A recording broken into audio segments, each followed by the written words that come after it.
Hi, my name is Judy Funderburk. I'm one of the co-coordinators here at the Glen Carlin Library Community Garden.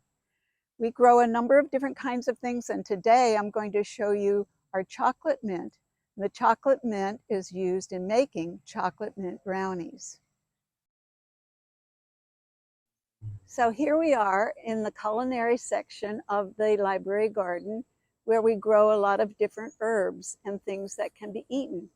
The chocolate mint is right here in front of me. I'm going to be cutting some sprigs that we will be taking apart and using when we make the chocolate mint brownies. So I just cut it down fairly low to get the longest branches, because it can get kind of old when it starts to grow and grow. And we'll take these back and show you how to cook with them. I think that's one of them. Okay. There we are, ready to go. Hi, here we are. Here we are with the mint we've just cut from the garden. It's looking a little wilty since it was a hot day today. And I'm going to show you how I go about pulling it off the stem and taking the leaves, and the bigger, longer ones, I sometimes will strip off the midrib, because the midrib can be tough. On these, this one's a fairly young one. You can see I've already done some leaves this morning, and they were a little bit fresher because it was cooler outside. But I'm going to pick them so I get as little of the stem as possible. And I'm going to pick every little bit in that center, because all these little leaves add up to giving you the amount of fresh mint that you need to really give your brownie mix the flavor of chocolate mint.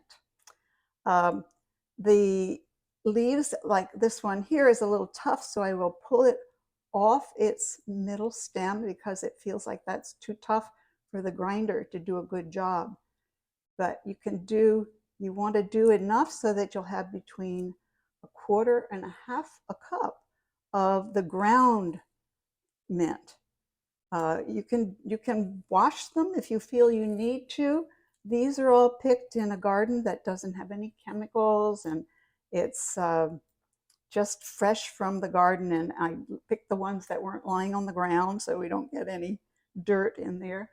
But if you know your garden and you know where it came from, you really do not need to. I take the little ends that are the flowers, because they also have pretty intense flavor, and when they're ground up, they add a little extra flavor to the mix. And then I'm taking them from the top and from the sides, and here you can see I just peeled off that one that might have a tough rib.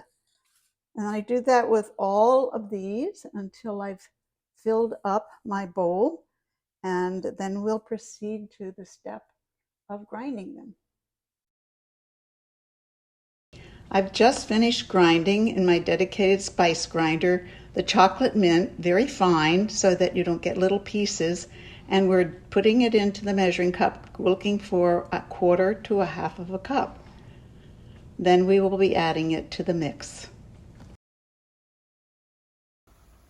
This is the brownie mix I usually use. It's Duncan Hines. It's the dark chocolate and it's fudgy. But you can use any mix that you're familiar with, and that is easy for you to use. You just follow the directions on the back, the water, the oil, the egg, and the only difference is then you add in the ground up chocolate mint. It's very easy and it comes out wonderfully every time. I've got the wet ingredients here in my bowl. It's the water and the egg and the oil that's called for on the mix. And I'm adding the chocolate mint that's been ground, which you just saw, and mixing it in thoroughly so that it's completely evenly distributed in the wet ingredients.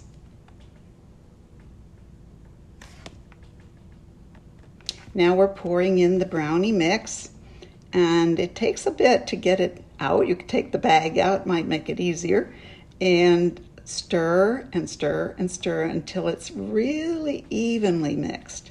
It takes quite a while, but it's just using a spatula and being sure that all the little ground pieces and the wet pieces and the dry pieces are mixed together in a way that makes it a consistent texture. You can see I'm being fairly careful and going around and around. It smells really good. Even at this point, you begin to have the sense of chocolate mint, which it will become without much effort. In making this video, I was trying to remember when I first made chocolate mint brownies. I'm thinking that it's over 10 years ago that I was working in the garden and the chocolate mint was abundant and it smelled wonderful. And I thought, I bet I could make some chocolate mint brownies. And the recipe has proven very successful and very delicious.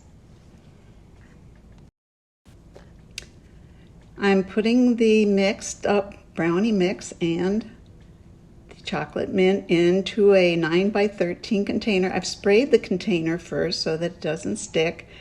Just trying to get it even and spread out.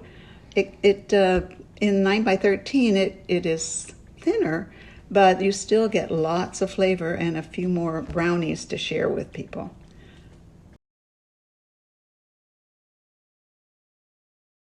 I'm spreading it thinner, as you can see, out to the edges, and I've already turned the oven on so that it's preheated to the temperature that the box, whichever mix you're using, tells you to use for the 9 by 13 size pan. Okay, the timer has gone off. I'm opening the oven, and oh my goodness, it smells delicious. It just smells so good. They look like they're done. I am going to test with a toothpick, see if it comes out clean here in the center. Yep, looks like they're done. Okay, well now we need to wait probably an hour or a fairly long time until they really cool, because you're cutting through them and making as many. You can make your squares as little or big as you want to, but they're really delicious. And waiting until they cool is sometimes hard, but it's a good idea. Here we are, and the brownies have been out. The pan has been out for about an hour, and they've cooled. I've loosened it around the edges, and I use a plastic knife that you use for picnics. I found this kind of knife works much better than a metal knife. The brownies do not stick to it. I use it for all kinds of bar cookies. But this one is going just carefully down, cutting, cutting, cutting. Let it rest some. It could go a little longer for cooling.